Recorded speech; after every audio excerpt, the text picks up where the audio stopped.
Livro O Restabelecimento do Governo de Deus, Dong Yulan, capítulo 1. Tema desta semana: o lugar escolhido por Deus. Meta de hoje: leitura das páginas 16 a 20. A ordem é voltar para reconstruir. No livro de Esdras, vemos o início dessa obra.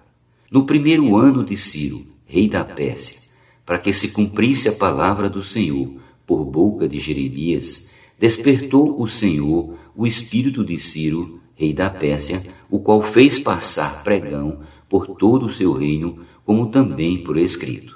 Esdras, capítulo 1, versículo 1. Ciro era rei de um povo pagão, de um povo gentil que não conhecia a Deus. E por que Deus o usou para decretar a volta do povo de Israel a Jerusalém? Antes que Ciro nascesse, Deus já o conhecia e chamou-o pelo nome e pelo sobrenome, dizendo ser ele seu servo, seu pastor. Tudo isso foi registrado 170 anos antes de ele se tornar rei. Ciro foi escolhido por Deus para libertar seu povo e reconduzi-lo a Jerusalém, a Judá. Para isso ele mandou que se anunciasse por todo o seu reino o que Deus lhe ordenara.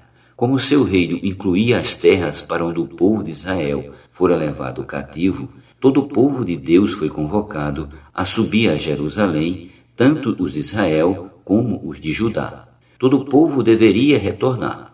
Hoje, igualmente, o Senhor nos tem chamado para essa missão: pregar o evangelho do reino em toda a terra habitada. Mateus 24:14. É por isso que precisamos sair e contatar as pessoas, levando a elas a palavra viva do Senhor, que produzirá uma verdadeira mudança em sua vida. Dessa forma, a vontade de Deus será feita na terra. Continuando no livro de Esdras, assim diz Ciro, rei da Pérsia: o Senhor Deus dos céus me deu todos os reinos da terra, me encarregou de lhe edificar uma casa em Jerusalém de Judá. Esdras capítulo 1, versículo 2. Para Ciro, um rei pagão, chamar Jeová de Deus dos céus só mesmo por meio de uma grande revelação que pode ter vindo por intermédio de Daniel. Este deve ter-lhe mostrado as profecias de Jeremias e Isaías a seu respeito.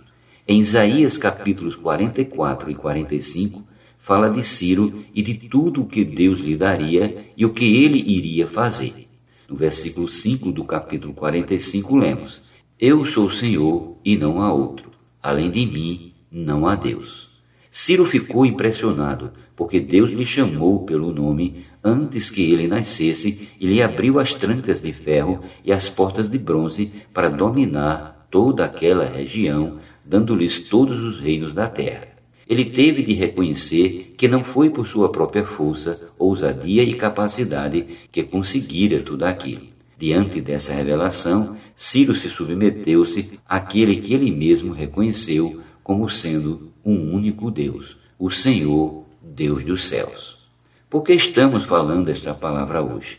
Porque o Senhor também nos chamou pelo nome e sobrenome, abrindo-nos a porta de bronze e as trancas de ferro, a fim de convocarmos todos os filhos de Deus para promover o estabelecimento de seu reino na terra.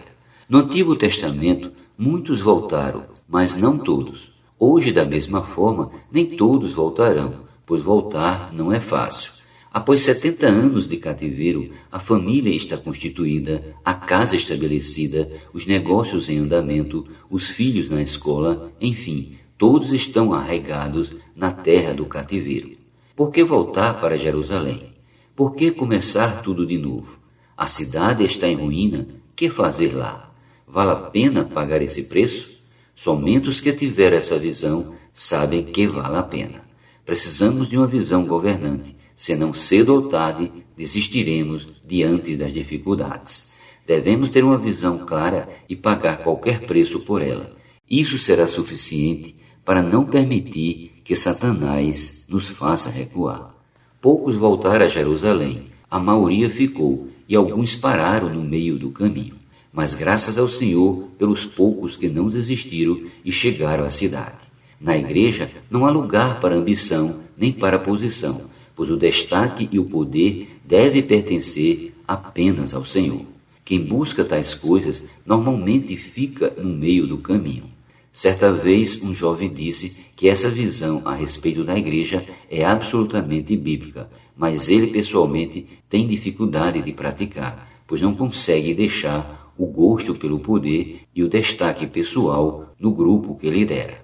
Muitos tiveram a visão, contudo desistiram no meio do caminho.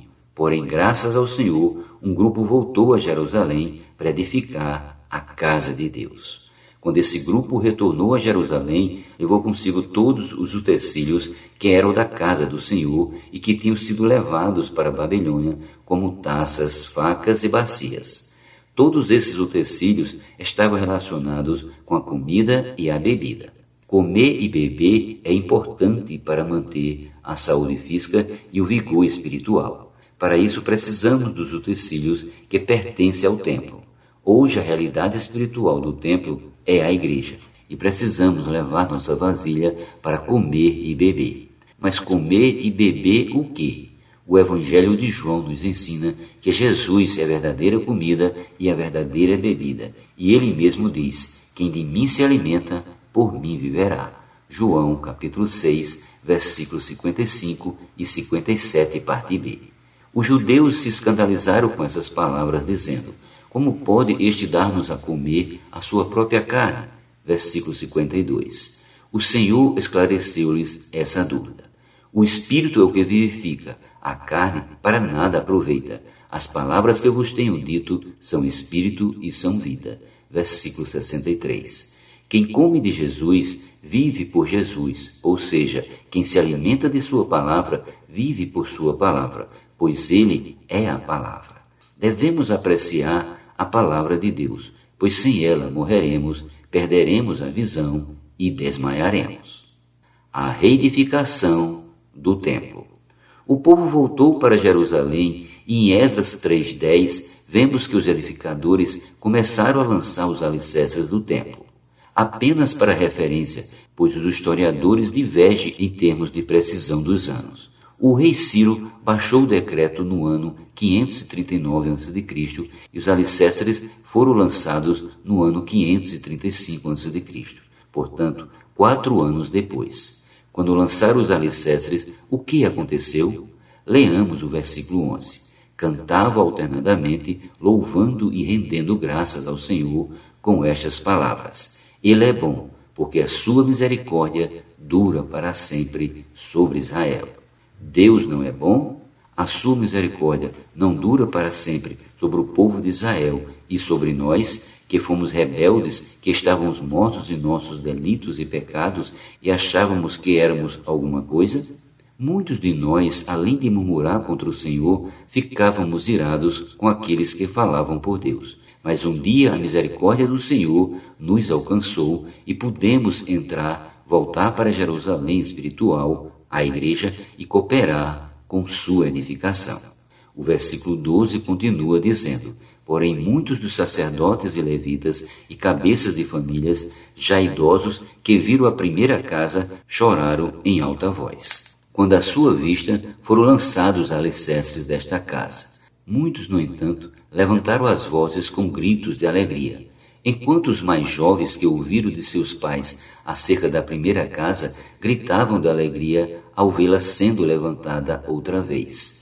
Os mais velhos choravam, pois a emoção de vê-la novamente foi muito grande. Não era possível discernir as vozes de alegria das vozes de choro, pois o júbilo do povo era tão grande que as vozes se ouviram de longe. Versículo 13. Essas manifestações podem parecer exageradas, mas nossa experiência espiritual também é assim e precisamos passar por esse estágio. Há momentos em que precisamos de entusiasmo. Os jovens precisam gritar de alegria e os velhos chorar de alegria, pois a obra do Senhor está avançando e podemos cooperar com Ele. Com Ele.